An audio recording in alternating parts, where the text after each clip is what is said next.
Things off, a little modern action. Black-red hollow one against humans. That's Gregory Stiver against the very well-dressed Todd Stevens, who I think even just got a haircut recently. Yeah, I just want to say normally Todd Stevens embarrasses me on the dressing nice front. Yeah. But I'm looking. Are you winning I'm today? looking fly AF. Okay. Okay. Well, Todd Stevens down to 19 off Horizon Canopy into an Ether Vial. Yeah, Ether Vial, one of the better starts for humans. If you don't have a draw featuring one of your early drops, your one drops, the deck doesn't function all that well. You know, Noble Hierarch alongside Ether Vial also not great. You don't want two of those types of things, but it looks like he does have a Champion of Parish, so hopefully he'll get the party started as early as next turn. And Arid Mace is going to find a Blood Crypt, and now we're going to cycle a Street Wraith, so Gregory Stiver is going to fall down to 15 to get this game started. Feels like a Death Shadow strategy. And now we're going to see a Faithless Looting. So 2 cards coming. 2 cards will go into the graveyard here for Gregory in just a moment. And then we'll be heading back over to Todd Stevens. Perhaps there could be a hollow one involved, and I actually do see one at the top left-hand corner of Gregory's hand. Yeah, I see that. He already cycled the Street Wraith as well as the Faithless Looting, so that hollow one costs him 0 mana. A pretty big deal on turn 1 here for Stiver. For Stevens, he'll put a counter on this Vial. He'll draw a card. Does he have a second land? He does not, so he is dependent on the Vial to get the job done in this particular game. A slow start here for Stevens as we head back over to Gregory Stiver. Yeah, but Ether Vial, even though you don't have a second land, it can bail you out. You know, it's going to start generating 1 mana this turn. He's going to put in the Champion of the Parish. Next turn, if he draws a land, he'll likely be able to put two drops on the battlefield. And if one of them is a Thoughtless Lieutenant, he could get that Champion of the Parish all the way to a 4/4 and either start attacking or threaten to trade with a hollow one. Stiver going to fall down to 14 as he sacrifices a Bloodstained Mire. We'll see if he wants to get a Blood Crypt yet again. My guess says he's probably just going to get a basic. You don't want to take too much damage in this matchup, but it's all dependent on his hand. See Aaron Barich chiming in here a little bit, helping his teammate. Aaron Barich, of course, our Season 1 Invitational Champion at SCGCom earlier this year with Mono Red in Standard and Infect in Modern, as there is another copy of Blood Crypt, so down to 12 goes Stiver. Certainly using his life total as a resource here. It might come back to hurt him, though. Humans doesn't take long to kill the opponent, as now here is. We'll see. Oh, Gurmy. Oh, it is going to be Gurmag Angler. Okay, well.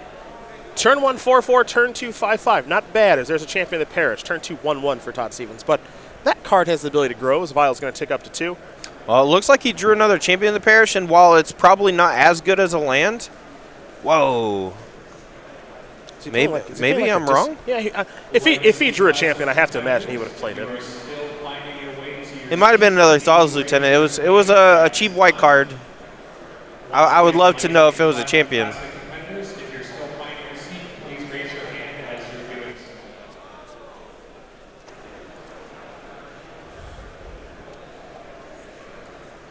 Well, here comes Hollow One and here comes Gurmag Angler. Vial activation. It'll be a Phantasmal Image. That's actually a really good card here to put into play off of the Ether Vial. If he copies Gurmag Angler, he can actually just eat up the Hollow One. Yep. And it looks like Gregory Stiver didn't have access to a Lightning Bolt, so that Phantasmal Image look like is going to trade with the Hollow One and stick around. Yeah, it's going to copy the Gurmag Angler, take care of the Hollow One. Stevens will take 5. He's going to fall down to 10. And then we'll see what the follow-up is here in just a moment. This is a Collective Brutality, discarding 2 Blood Gas. So that's going to be escalated twice. 1 to give the old Phantasmal Image -2/-2. Going to drain you. And it was a Champion of the Parish. I don't know why Todd didn't play that. Maybe he wanted to leave a card in his hand in case Burning Inquiry showed up. I'm not entirely sure what the thought process is. No, that's a pretty good point. At this point, the champion, you know, it could get pretty big, but he's playing like mono defense. You know, and the champion getting big early on is not nearly as important when he's this far on the back foot. So it makes sense, but I don't know if it was the right play, because that champion that he has in play right now would be a 2/2, and every human he plays after that would get bigger and bigger. Stevens trying to figure out if he wants to put the Vial up to 3 or not. 3, of course, turns on Reflector Mage, which is a great answer to this problem. Looks like he's drawn a second land in Cavernous Souls, which will be predictably naming human. And we'll see if Steven wants to go with Freebooter or Thalia's Lieutenant here. Yeah, personally, I like Freebooter. If he has another Collective Brutality in hand, you want to strip that. The same with something like Faithless Looting. Those 2 Bloodghast in the yard could be detrimental, but you have that Reflector Mage that you're putting onto the battlefield to get that Angler off the table for multiple turns. Well, here comes Reflector Mage. That's going to bounce the Angler right now, which means that Gregory Stiver won't be able to cast it for a turn, and now Steven's going to come across here for 3 points of damage. Yeah, and notably, Gregory's already dealt himself a ton of damage, so that chunk in for 3 is a pretty big deal. This will be a copy of Goblin Lore, so Gregory Stiver's going to draw 4 cards, discard 3 of them at random. Keep in mind, we know 2 of the cards in his hand. 1 is a Gurmag Angler, 2 is a Flameblade Adept, so 4 mystery cards coming. 3 will be discarded at random, and for Gregory Stiver, he's hoping to find a hollow one, or maybe even a land for the 2 Bloodghast that are in the graveyard, as they would have haste. 3 cards will go to the graveyard, among them Burning Inquiry. You'll also see a Street Wraith and a Flameblade Adept go to the bin. Now, looks like Stiver did draw a land to get those Bloodghast back if he so chooses. And it's a fetch land too, so even if they die in combat, he can actually bring both of them back. So in come the Bloodghast. Again, they do have haste because Stevens is at 10 or less life. Reflector Mage will block 1. The other one will come through. Stevens will fall down to 5. We're going to see Stiver sacrifice that Bloodstained Mire, fall down to 10. I imagine a basic Swamp is on the way. And then a Gurmag Angler may enter. Well, actually, will not enter the battlefield. You are right, Todd, because of Reflector Mage. So Stiver may be thinking he can play that, and he can't. And he's already reaching for the graveyard. He'll get back the Bloodghast. And he's going to... I hope it's a Tasigur. Otherwise, we're going to have to stop him. Yeah, it's a Tasigur. All right, well, it's a Tasigur. I was like, Well. Tasigur will work. Gurmag Angler will have to come next turn if he's got enough cards to delve away. For now, Steven's going to leave that vial on 3. Yeah, not any 4-drops in the main deck here, so. That'll be a Seachrome Coast. It'll enter the battlefield untapped, but she's going to tap it immediately for mana to play a Champion of the Parish. And now, put a counter on that champion. A little help there from Jody Keith. He's going to take a point of damage, Will Stevens, to play Thais Lieutenant. Triggers aplenty. Champion will get 2 counters. Other champion will get 2 counters. The rest of the humans will get 1 counter. Thais Lieutenant doing a nice job of beefing up the army. Yeah, and this is one of the reasons why I think Humans has a reasonably favorable Black-Red Hollow One matchup. If the game ever gets to this stage, your cards like Champion of the Parish and Thais Lieutenant can get big enough to check the large monsters of Hollow One, Tasigur, and Gurmag Angler. And your creatures are big enough on defense to actually block Bloodghast and survive. Well, for Todd Stevens now, he's considering, do I attack with my 6/6 Champion of the Parish or not? And for me, it is about trying to get this game over with. You've got an opponent that has Faithless Looting in the graveyard, and of course, copies of Lightning Bolt to draw to. Can't forget about Flamewake Phoenix either, though Flamewake Phoenix is currently being checked by a 2/3 Kitesail Freebooter. And Stevens is actually getting very aggressive here, attacking with the Freebooter as well. So 6/6 on the ground, 2/3 in the air, and we'll see if Gregory Stiver wants to do any blocking, as if he takes the 8 points of damage here, Todd, he'll be at 2 and be dying to a Kitesail Freebooter attack next turn. Yeah, blocking with a Tasigur here is I think, a losing proposition. You have 3 attackers, your opponent's at 4. They have 3 blockers. If you draw exactly Collective Brutality, you get to nug the Thais Lieutenant and drain for 2 and attack for lethal. So I think taking it down to 2 is definitely the right play. Burning Inquiry here. Both players will draw 3 cards and discard 3 cards at random. Again, we know one of the cards in Gregory Stiver's hand, the only one, when he came into the turn, was that Gurmag Angler he couldn't cast because of Reflector Mage. For Todd Stevens, we didn't know any of the cards in his hand, though if he's able to maybe draw into a 3-mana spell, that'd be pretty sweet, as he discards 3 cards here. One of them is a Horizon Canopy. Looks like a Meddling Mage going to the graveyard.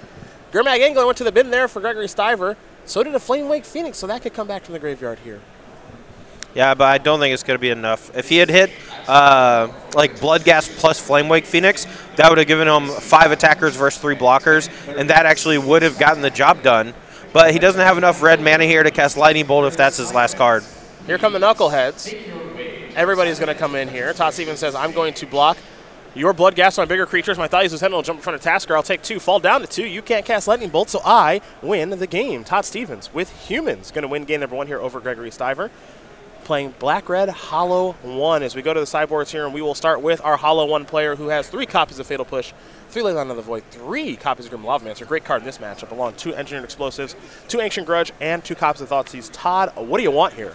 So in this matchup, I think you become a little more interactive. You want to try to contain a lot of these smaller creatures that get very big from the human side. You're not too worried about the disruptive package. Things like Kitetail, Freebooter, and Meddling Mage aren't as backbreaking in this matchup because you don't have a ton of redundancy. Like if they name Faithless Looting, you still have Burning Inquiry. If they name Gurmag Angler, you still have Hollow One, etc. So I like bringing the removal package. There's 2 Engineer Explosives, which can clear out a lot of the 2s, or 1 just depending on the state of the battlefield. Grim Lavamancer is a great card against humans if they don't hit a Reflector Mage or something like that early on. The Grim Lavamancer can just threaten to kill every single creature they play. And then 3 copies of Fatal Push. Those 8 cards come in. I like cutting things like Bloodghast and Flamewake Phoenix. Those cards are very good against things like Jeskai and Jund, decks that have a bunch of spot removal, and where you need to play like a longer game and you need threat resiliency. But in this matchup, I think your big threats are just going to be good enough to win the game on their own, and especially so when combined with all this removal with Fatal Push, Lavamancer, and Explosives. Let's talk about Todd Stevens and his 15 cards. 3 Sin Collector, 2 Izzet Staticaster, 2 Reclamation Sage, 2 Gaddock Teague, and he's got plenty of 1-ups here in Damping Sphere, Direfleet Daredevil, Dismember Gutshot, Hostage Taker, and it pains me to say it, Reflector Mage. Yeah, I mean, a lot of people have been cutting a Reflector Mage from the main deck and moving it to the sideboard, and it's a fine card to have in the sideboard. It does a thing. It's one of the best cards in the deck for a reason, but if you're trying to fit in Militia Bugler, you have to make some concessions. I like bringing the Reflector Mage. It's one of the better cards in the Hollow One matchup. Hostage Taker does something very similar and is also pretty good. I don't think Gutshot is very good, even though it does kill Grim Lavamancer sideboard. I think it's just too narrow. The Dismember is great. It's 1 mana removal spell for any of the big threats out of the Black-Red Hollow One deck. Direfleet Daredevil is okay. Exiling something like their Faithless Looting from the graveyard while also getting to cast it yourself could give Mr. Stevens like a pretty big tempo advantage, as well as keeping Gregory off of a flashback Faithless Looting. Plus, it can flashback one of his removal spells or something in some of the right spots. Gaddock Teague doesn't do anything. Reclamation Sage is okay because it can hit Hollow One for pretty cheap. But Izzet Staticaster doesn't really do a whole lot. There are some versions of Hollow One that play Lingering Souls, but Gregory's not, so I wouldn't bring that in. And Sin Collector's okay, but that's not really the battle you're trying to fight. Very quickly, we're going to talk about the StarCityGames.com weekly sale. We're up to 20% off of English Foils. Is going to last a little bit longer here this week. So if you're looking to save on cards like Day of Judgment, Lotus Bloom, and Freylease from the Commander products, a wonderful Planeswalker, especially in Cube, go to StarCityGames.com/weekly sales, the place to go. It's going to end Monday morning, 10:59 a.m. East Coast time, but we'll have a new sale up for you at 11 a.m. I implore you to bookmark. Go to StarCityGames.com/weekly sale and check it out every single Monday, as these players are going to take a look at their opening hands. Todd Stevens may be a little tired this morning. Yawning is the former SCG Tour Player of the Year. Looks like Stiver's going to keep his opening hand, and we see a Bloodstained Mire to start. Down to 19, maybe 17 again. We saw him search for Blood Crypts pretty aggressively in the last game. He'll search for a Blood Crypt again here. Down to 17, and we'll see, and maybe we'll have a Burning Inquiry start this time. Yeah, Burning Inquiry, one of the better turn 1 plays on the play. It puts your opponent in this weird spot where they're not sure if their hand is going to be playable anymore after the Burning Inquiry resolves. If they only have like 1 or 2 lands in their opener and they randomly discard those lands, the game just ends on the spot. Yeah. There's not a lot of cards in Modern where a 1-mana spell just ends the game right then. But it's random. It is random. They say. Sometimes it doesn't feel so random. Yeah. Here is Burning Inquiry. Both players draw 3 cards. You saw Steven start off with a Ether Vial via Cavernous Souls naming Human. Flameblade Adept is going to be attacking for at least 4 points of damage this turn, but maybe more than that if there'll be 3 discard triggers here from the Burning Inquiry. Yeah, Flameblade Adept is one of the standouts to me in this archetype, simply because it gives you you know, a reason to discard cards, a reason to play these spells. You know, aside from filling up your graveyard or playing Hollow One, it's just a great 1-drop spell that rewards you for spinning your wheels. In for 6 comes Gregory Stiver. You can see Stiver saying he's got multiple copies of Flame Wake Phoenix in hand, another copy of Burning Inquiry as well. So if things break right for him, he'll be able to put more of those Phoenixes into the graveyard. But for now, we head back to Stevens, who will put a counter on his Ether Vial. That's up to 1. Looks like he has land number 2 in his hand in Seachrome Coast. And we'll see how Todd Stevens wants to move forward. Again, humans in this matchup generally the defensive deck, looking to stabilize and turn the corner very quickly. That's exactly what happened in game number 1. It was a turn 1 4-4 into a turn 2 5-5 for Gregory Stiver. A start that humans can't really match, but Stevens was able to defend, Reflector Mage, turn the corner, win the game. Yeah, especially Phantasmal Image copying that Gurmag Angler. It's a 5-5, and Hollow One's a 4-4. And even though he dealt a large chunk of damage before that happened, and Gregory was able to clear it with a Collective Brutality, it wasn't quite enough. That Meddling Mage is going to be naming Lightning Bolt, one, of course, in the graveyard already for Gregory Stiver, but that's one of the few removal spells that this deck does play. They do Sideboard, does Hollow One into Fatal Push on occasion, and, of course, they do have some number of Collective Brutalities in their main deck, but Lightning Bolt's generally their go-to for removal spells. We're going to see another Burning Inquiry here from Gregory Stiver. Both players are going to discard 3 cards once again.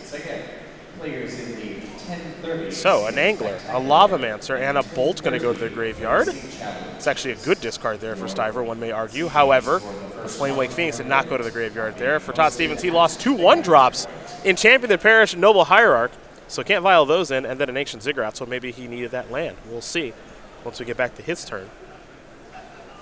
For now, we could see another attack here for 6, and we're going to. Yeah, I don't hate a double block on the Flameblade Adept. Even though you're going to lose both your creatures, that 1-drop creature is dealing you a ton of damage. Yeah, it's good to stop that if you can. Stephen was able to. Now he's going to bring that vial up to 2. Just a Flamewake Phoenix on the battlefield here for Gregory Stiver. Stevens will now play a Horizon Canopy. Looks like he does have a 3-mana spell to play in his hand in Mantis Rider. And it also looks like he has a Thalia's Lieutenant in hand. So he can get in the air now if he'd like to. Again, I'm not terribly concerned with Lightning Bolt.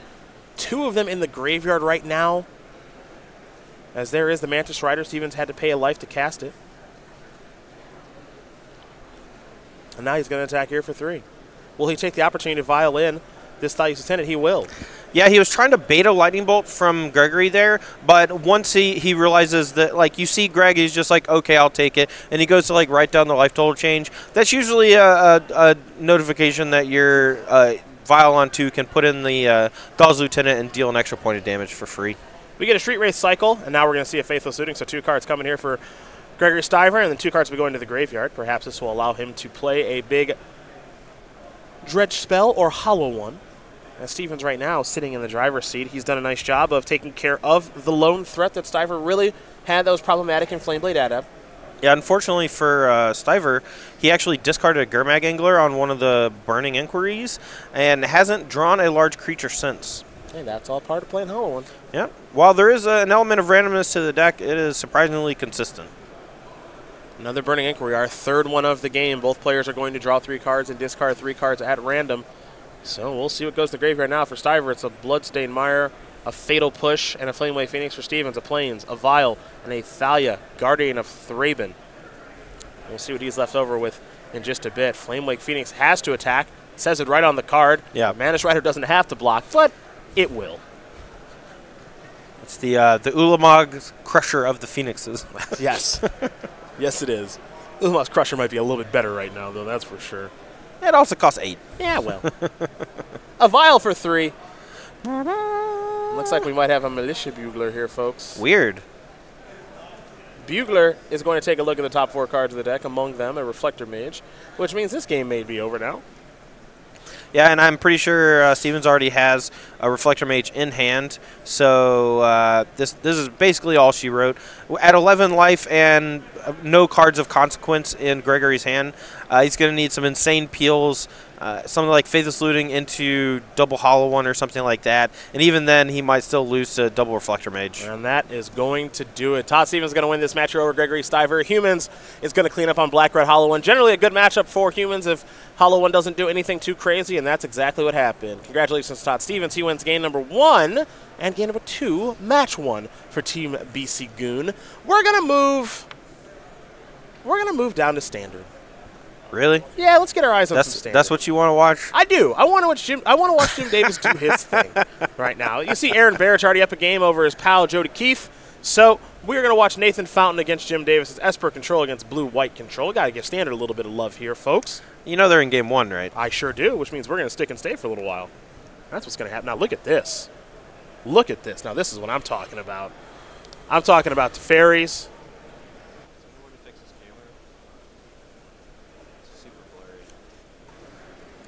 We got a game of 22-16. I suppose the life totals are in favor of Nathan Fountain right now, but that's not what these control matchups are really about. Yeah, one player has Teferi, the other one has Search for Ascanta.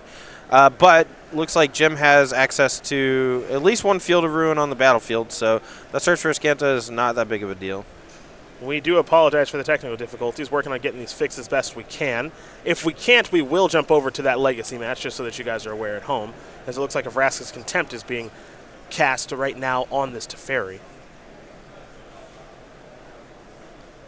These players deep in the heart of game number 1. This matchup can take a little while sometimes, but of course things do speed up after sideboard. You can see that Jim has a lot of cards in hand. Looks like Nathan Fountain doesn't have as many, but both these players have gone through a lot of permanents too. It's kind of interesting to watch how this one plays out. Obviously, Esper Control, a dominant weekend last weekend on the Grand Prix circuit. Blue-White Control, still a good choice. And we're going to head back over to Nathan Fountain.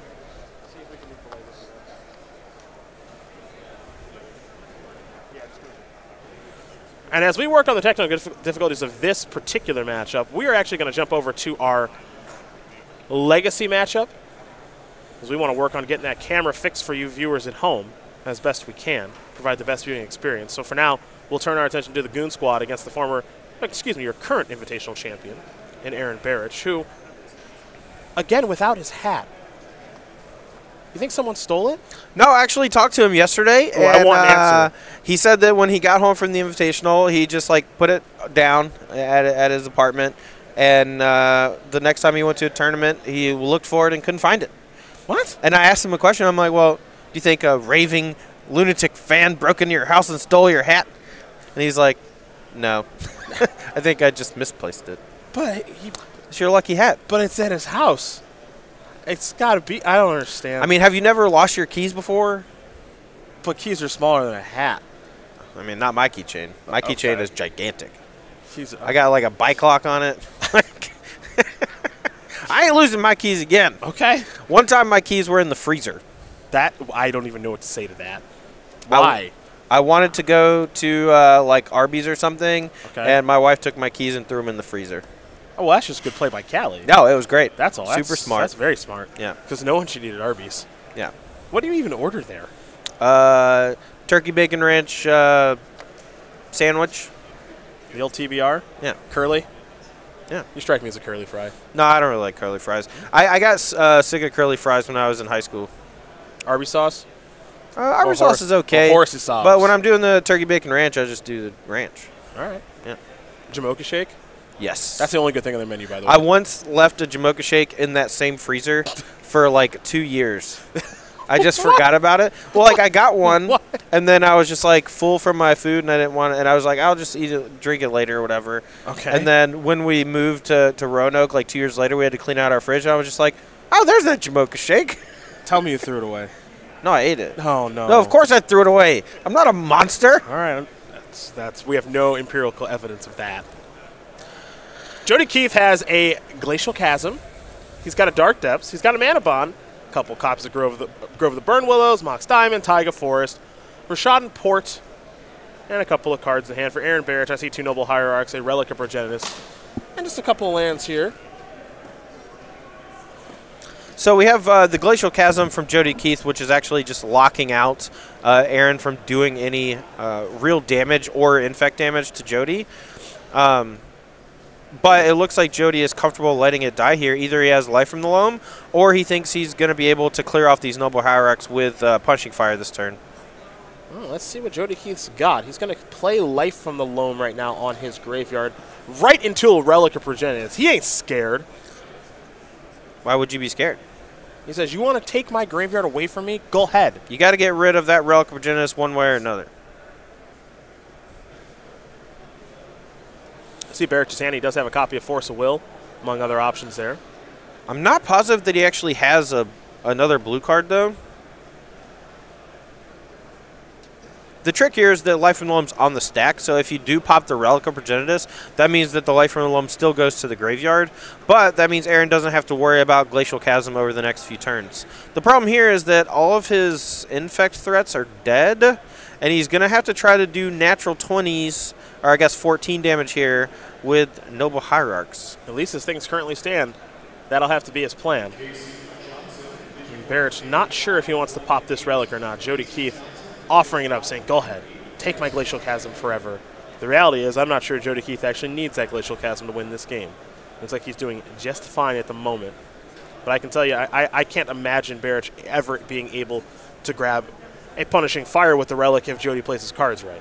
Yeah, I mean, he has 2 Grove of the Burn Willows active, so that seems like an impossibility. So the problem also here is that if he doesn't pop Relic now, Jody gets to cycle the Shelter Thicket in response to the Relic activation, which will let him dredge at instant speed. Ooh, Surgical Extraction the draw. Well, that's a good one. That's actually not bad. He got the Graveyard, now he gets to get the loan with the Surgical. Yeah, he can take the loan with the Surgical. It might be better for him to actually take the Punishing Fire, though, if he can get to a spot where Jody gets a little greedy, maybe taps out for it. All right, well, it looks like we're headed back Aaron Barich's way. Jody Keith with a Dark Depths and I believe a Punishing Fire in hand. And we're going to let Aaron draw a card. He'll pick up a copy of Brainstorm. Member of 504 Magic, your Season 1 Invitational Champion. Going to play a Brainstorm. Multiple-time Open Champion here, too. Dallas has kind of been his stomping ground. That's where we first learned about Aaron Barich a handful of years ago. He's got an open win here in the Fort Worth Convention Center. Different room, but his results here are very, very good. And he continues to build a very nice Magic resume. So even though he doesn't have an Infector here, thanks to the card Berserk in Legacy, the Infect deck can actually deal a sizable chunk of natural damage in this matchup. I've seen Tom Ross kill people from like 27 before through an Emrakul once. I guess, you know, you can do a lot of damage. Tom Ross's Infect stories are that of legend. Yeah, there was one, the Open that I won in Modern with Infect. Tom asked me at one point in day 2, he's like, how many times have you killed people with natural damage? And I said, 0. And he goes, I've done it like 6 times. Yeah. Just makes it look easy. Okay. I also loved that Tom just knew when to pivot to regular damage, too. Oh, what? Oh, hello. Oh, it's about this now. If he has another pump spell, I know he has access to Berserk. Looks like he has Become Immense, so this is going to be a lethal attack. And Jody's only real form of defense here is Punching Fire, but now it's out of range. Interesting.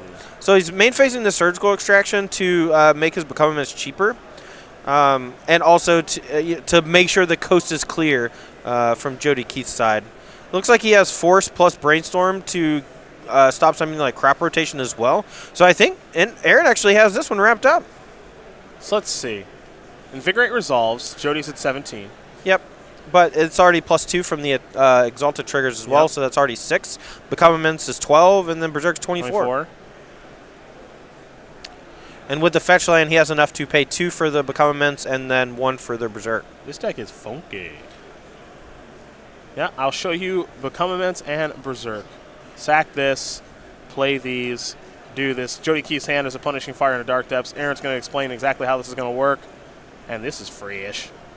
This is free-ish. Just do it. Go get your land. I would search for a land. That's what I would search for a land. Personally.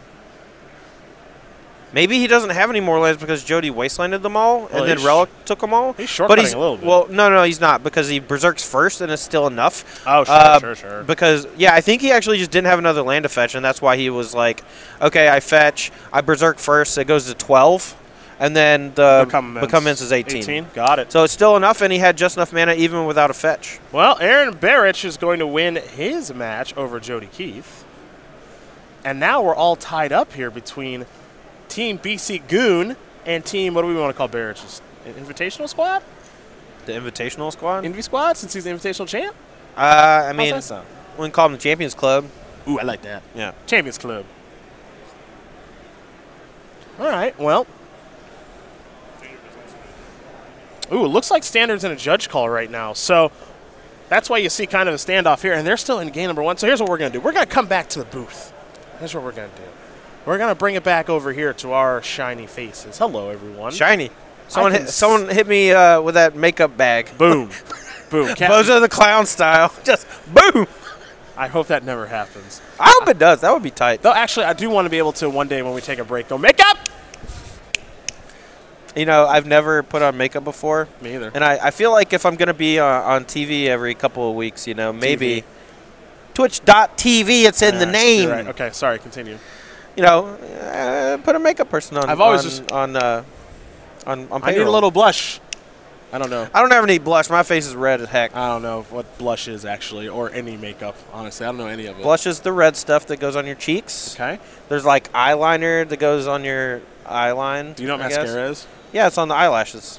How do you know this? Because I'm married. Right. Right. It's a good answer. And I am not. I am not. We are going to be working on our camera issues, but they're also in a judge call. So here's what we're going to do. We are going to take a short break. That's going to be our plan. We want to make sure we have everything sorted out here. So we're going to run a couple ads and commercials because we know you love them so much at home. Then we're going to come back, and either two things are going to happen. One, our camera issues are going to be fixed where we're currently at, and that judge call will be resolved, so on and so forth. Or they're going to finish their first game. Then we're going to move them over underneath one of our cameras that provides a better view. Either way, we're going to take just a short break. We're going to come back. We want to watch the conclusion of this match and get date number 2 started. So we'll see you back here for all